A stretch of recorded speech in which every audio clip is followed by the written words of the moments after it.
Not soaking. நீங்க வேர்ல்டுல உலகத்துல நீங்க எங்க போனாலும் சரி, நீங்க ஒரு கப்டீரியால சாப்பிட்டு இருக்கீங்க, அந்த இடத்துல ஒரு சோக்கிங் ஆயிடுச்சு அப்படின்னா just stand up and show clutching method. இந்த மாதிரி கையை வச்சிங்கனாலே அங்க இருக்கிறவங்களுக்கு தெரியும் நீங்க சோக்கிங் எமர்ஜென்சி. அப்ப என்ன ஃபர்ஸ்ட் எய்ட் பண்ணணும்? சப்போஸ் 2 பேர் இப்ப ஹெல்ப்புக்கு இருக்கிறாங்க, இங்க மேடம் இருக்காங்க, அங்க இன்னொரு மேடம் இருக்காங்க, ரைட்? அப்ப என்ன பண்ணலாம்? ஒரு கையை இங்க வச்சுட்டு இன்னொரு கையில ஹெல்ப் கூப்பிடுங்க. இப்ப நீங்க கூப்பிடுங்க. ஒருவேளை மேடம் நீங்க அந்த பக்கம் திரும்பி நில்லுங்க, ஆப்போசிட்ல அப்படி திரும்பி நில்லுங்க.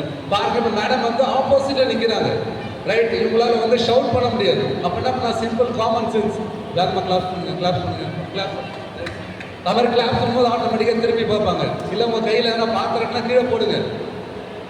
Make some noise, immediately get attention, you will get immediate support and help, right? ஒரு கையை நீங்கள் ஒரு கையை கும்பிடுங்க உங்களை. நீங்களும் ஒரு கையை பேத்துக்கிட்ட வச்சுட்டு இன்னொரு கையில் கும்பிடுங்க, மேடம் கும்பிடுங்க. வாங்க கிட்ட வாங்க. Very good. இப்போ வந்தாச்சு. வந்தவொடனே நம்ம ஃபர்ஸ்ட் எய்ட் பண்ணக்கூடாது.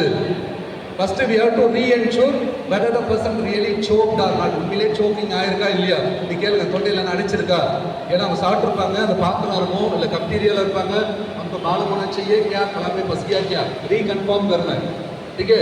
डायरेक्ट आकर के फर्स्ट एड नहीं देना, रीकन्फर्म करना. ठीक है, தொண்டையில் அடிச்சிருக்கா? Are you choking?